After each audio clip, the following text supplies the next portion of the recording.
Ladies and gentlemen, let's talk solo flawless Sundered Doctrine. Today we'll be going over how to solo flawless this dungeon using a Titan in the most simplistic and safest ways possible. Don't worry, Warlocks and Hunters, I'll be working on your solos next as well, but for today we're focusing on Titan. For today's setup, we're going to be exclusively rocking Arc Titan. That's right, while you could run Consecration if you'd like, this strategy does not require that at all. In fact, the entire run not only is on Arc Titan, but most of it, you'll just have to swap around maybe 2 things in the entire dungeon. That's it. As always, I'll be covering the main encounters of the dungeon and not the traversal sections, as those are typically just, don't fall into this hole, or don't walk into this death trap, forehead. So let's start with encounter number 1, and what we'll be using for the first 2 encounters of this dungeon. I can't believe I'm even saying this, but you're going to want to be using Le Monarch. This weapon does unspeakable things to this dungeon. This thing should be banned in at least 100 countries. Le Monarch is also a big reason why I'm recommending Arc Titan today, as the synergy between the two together is just ridiculous. I'll have the actual full build video for this tomorrow, but in basic terms, Le Monarch plus your barricade via the Storm's Keep aspect equals unstoppable killing machine that also happens to heal as you commit crimes against the Dread. Nothing, and I mean nothing, will be able to stop you once you get that barricade up against an enemy. As you'll see throughout the footage, the basic 6 things that you'll want are Le Monarch, Storm's Keep, Rally Barricade, and then Volatile Marksman, Flashover, and Defibrillating Blast in your artifact. This will allow you to throw lightning nukes at any enemy that you want and make them volatile, which in turn will replenish your barricade, and while all of that is happening, you will also heal from every bolt charge that you do. I cannot stress enough how stupid this combination is. With that said, let's talk about the encounters themselves, starting with the opener. This encounter is simply a marathon of ad clearing and puzzle solving, but there is a way to minimize how much of that you have to do. As the encounter starts, the usual thing you have to do is go look for the Truth Seeker to tell you which room is the correct one with the right symbol. Once you take care of the Grim, go ahead and kill the Subjugator as well, regardless if that's the correct room or not, as you'll need plenty of lenses anyway. Once that is done, here's how you can save some time while running around like a psychopath. First, you can run an Eager Edge sword to get around the arena faster. Doesn't matter which sword it is, as long as it has Eager Edge. If you're not comfortable with flying around with a sword, then just stick to a machine gun, though it is unlikely you'll ever have to use it, other than maybe husks in the center of the room, because Le Monarch is your walking nuke for every side room. When you have located the correct room, head to the center of the arena, and here's what you can do to save a little bit more time. Depending on which room was your target, you can utilize just 2 lenses to lock in the correct room with the pyramid beam, rather than having to do 3+ for every single one to get the job done. So here's the main layout of the room. You have your L1, L2, R1, R2, the 4 rooms. Then you have the main lenses in the middle, which will control everything.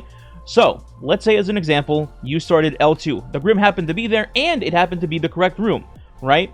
You're going to kill the Subjugator, pick up the lens, and then you're going to head back to the middle. Since we know that it's L2, top left, what you can do from here is use the middle lens to point directly to the top of the room right here into this empty socket. You would then put your lens into this socket and then turn it to the left, because it'll aim straight to this static lens, which will then aim straight to this socket in the room that you just came from. So all you have to do at this point is go back into L2, there'll be a new Subjugator up, you're going to pop your barricade and nuke the Subjugator again with Le Monarch, and after the room is clear, you pick up that lens and then put it into the socket that's right next to the wheel, and when you do, the room is complete, assuming that it's pointing to the wheel, which it should be. Now back to the lenses for a second. You can do the exact same strategy with the R2 room. You again point the middle main lens to the top of the room, then rotate it to the right, which will point to a static lens that's going to R2, and then again at the end, there'll be another socket for you to put a lens in, which will point exactly at the wheel. However, keep in mind that you cannot use the same main lens to point to 2 different rooms in the same phase. So as an example again, the first phase, you only need 1. You use the middle lens to point to the left room, L2, and you finish that off. The next phase will begin, and you can once again use that middle lens, and you point it to R2 this time and finish that room. However, in the second phase, you need 2 different wheels lit up, which means this middle main lens cannot be used again, as it's already connected to R2. Instead, you're going to have to use the left or the right lens for your next connection. Let's look at the map one more time, so I'll show you guys L1 and R1. For L1, you can again do a 2-lens strat. You can accomplish this by using the left main lens in the center of the room and point it towards this empty socket right here, which you can then turn to point towards this static lens. It looks like it's going to L2, but it's actually not. It's going to then put the beam down towards the middle empty socket in L1, which you then put your second lens into, and that will connect to the 2 static lenses right here, which will lead directly to the wheel in L1, and that will be done as well. Lastly, we have R1. This one will take you 1 extra lens for 3 total, but it's not too bad. So for this one, you want to start in the main room again, and you're going to point the right main lens towards this empty socket right here, which will then point to this empty socket right here. So this is where you need 2 different lenses in the center of the room. And from here, it'll point towards this static beam. This beam will go straight into R1, and then you will finally need 1 last lens to put into this empty socket here, which will connect to R1, and then you'll be done with this room. It might take you a little while to memorize all these patterns and rotations, but once you do, it is well worth it. By doing this, you will easily save yourself 5+ minutes of time, and remember, for each lens that you don't have to do as an extra lens, that means 1 less subjugator to fight, which means 1 less chance of dying to something stupid from a subjugator. That's pretty much all the main knowledge that you need to complete this encounter pretty quickly. Just keep in mind, as you're completing phases, that the rooms with the wheels do change. So in phase 1, it might have been Guardian on L2, but when you go to phase 2, it'll be something else, so just don't confuse yourself with symbol locations in that way. And with that said, let's move on to everyone's favorite encounter, the first boss. So the first boss, I don't know what other way to say it other than we are actually going to play incredibly safe, but also do the dumbest thing possible in this encounter. So just stay with me, trust me, it works. First, your loadout. You're using exactly the same loadout. You are going to rock Le Monarch, Rally Barricade, Arc Titan, etc. The only thing that could change, and this is completely optional, up to you, if you can handle it or prefer it, is you can rock Curse of the Falling Star for your Thunder Crash and then swap to Hazardous Propulsion after you T-Crash the boss. If you don't want to do a hot swap, that's totally fine. You can keep Hazardous on the entire time and be perfectly fine.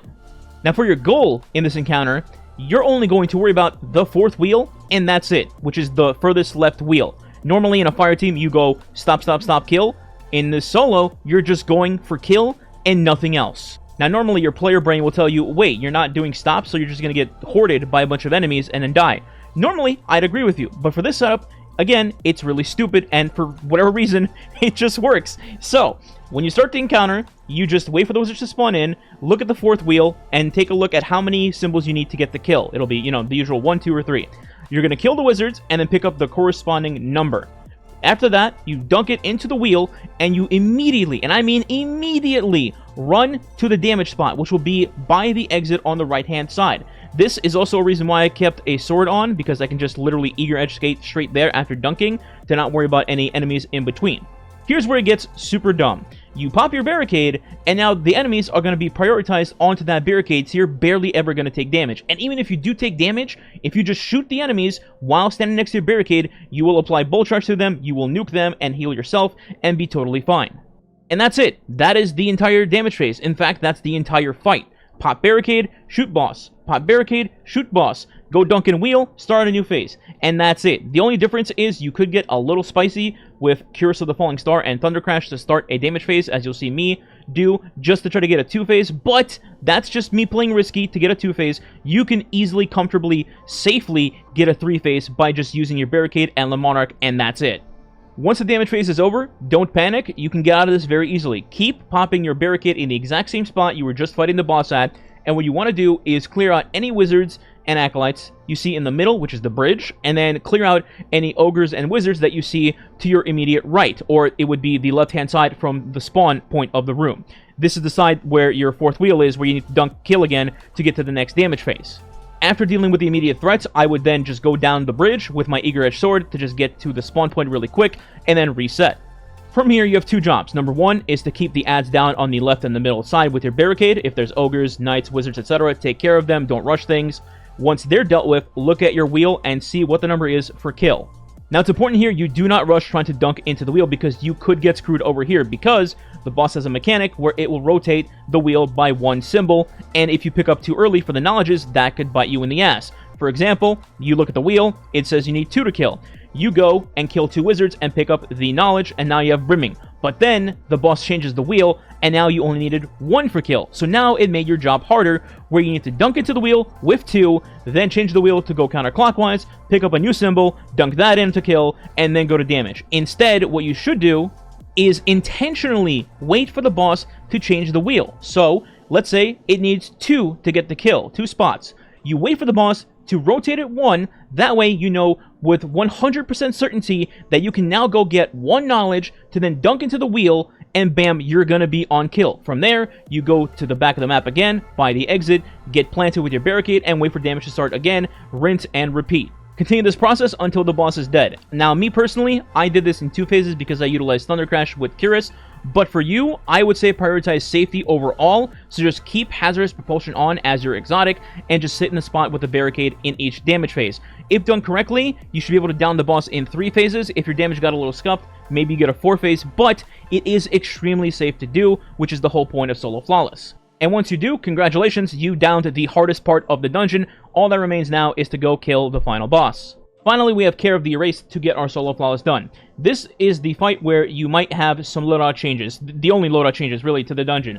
Here, you can either opt to keep using Le Monarch and then kill the boss that way, which you can do. It'll take you like 6 phases to do it, but you can do it. It's very safe and doesn't require you to replenish your heavy ammo. But I personally ended up going with Queensbreaker Bow because it's just incredibly silly. This episode, it does tons of damage and is one of the best, if not the best weapon to use on this boss. Your exotic armor piece is the same 2 choices, either Curse of the Falling Star for nice splash damage on the boss, or Hazardous Propulsion if you want to play really, really safe and never move from your barricade. It also would help you in the side rooms when dealing with ads as well. Before we get to side ads, let's talk about reading the wheel. So there's 2 ways to do this. As you guys already know, the Grim tells you what to do initially with the Truth Seeker, but if you don't want to waste time doing that and potentially, having to fight more subjugators over and over, you can actually just read the wheel in the middle of the room on your own if you know the lore of the game, which I guess some of you don't. If you don't know the lore, then just use the Grim system. If you do know the lore, the wheel will already tell you what to do. Just to give you an example, the wheel has 6 symbols. Let's say the left side of the wheel says Traveler, give Guardian. We know the Traveler made Guardian, so that's true. That would mean that side of the wheel needs to all be off. So Traveler, give, and Guardian would be off. The opposite side of the wheel is the Lie, which means they need to be on. So randomly, let's say it was Witness, Pyramid, Stop. So we would turn those 3 symbols on, and we already know what to do from there. If you don't know the full lore of the game, then just go kill the Grim, and it'll give you the info for that instead. Next, let's talk about dealing with the ads and the subjugators in this boss fight. So me personally, I found that fusion rifles are perfect for this boss encounter. Particularly, I'm using Scatter Signal because it just nukes the subjugators in like 4 shots thanks to particle reconstruction. If you have that, I recommend using it. If you don't, any other fusion rifle will do just fine. Additionally, fusion rifles are actually fantastic for that stupid door on the left-hand side. Only 2 shots makes it fully open and you can run through and not get squished. But me personally, I would put 3 shots in just in case because, again, Solo Flawless. So make sure you shoot 3 shots at the frame of the door itself. Do not try to shoot the side inner walls of the door because that seems to do nothing. Make sure it's always shooting the opening frame. Now onto the ads, in particular the husks. I ended up using 2 things. 1, my barricade to protect myself from them because it would blind them and also the rockets from Hazardous could kill them. And 2, an auto with volatile rounds. Although technically you can use whatever you want with volatile rounds. I just thought an auto was the best choice. So I ended up using Reckless Oracle. If they're in a group, I would kill one. Volatile rounds could proc and also kill the worms that come out from them when you kill their bodies. Another good tip with your barricade is when you're popping those strand wires and the thread links come out to try to kill you, you can actually pop your rally barricade and they go straight into your barricade. You barely take any damage through this method as opposed to just tanking them normally, which do a ton of damage to you. And finally, the damage phase for the boss. So we already know how to start damage with the wheel, but where do we go? I personally think the best spot for Solo Flawless here is going to be in the left corner that is closest to the rally flag. You just simply hug the wall while the damage phase starts and the boss's shield burns away. And then when it's almost done, you pop out, pop your barricade, and then start shooting the boss in the head with Queenbreaker or whatever you chose to do as your damage. The ads are a non-factor. The boss shooting you is also a non-factor. The only thing you would ever have to worry about is sometimes the boss will try to do the strand attack onto you, and you can easily bypass this by using LOS or line of sights to your advantage, meaning if he tries to do the attack to you, you can try to hug the wall on the left side or that little circular object to your right, break line of sight for 1 second, and then the thing won't pull you anymore, and you can go back to damaging the boss in the face. After a damage phase is over, you're going to do the same thing you did on the previous boss, pop another barricade, and just keep shooting your AR or whatever you're using at the ads to get back your super and get back your health if you need it. From that point, you just do a soft reset. You go take a look at the wheel, see what you need symbol-wise, and then go on your journey again to the left and right side rooms if you need to go in there.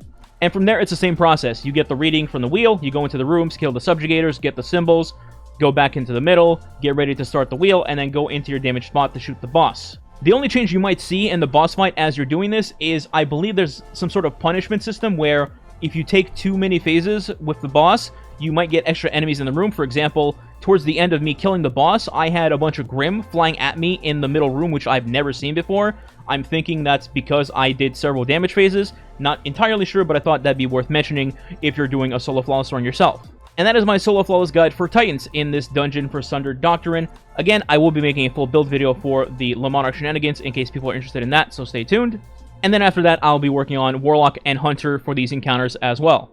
In the meantime, if you did enjoy the video, please consider subscribing today. It does help the channel grow and is much appreciated. If you want to go the extra mile, you can leave a like and or comment below as well. If you don't know what to leave as a comment, you can leave Le Monarch as the comment. Thanks for watching. Catch you next time.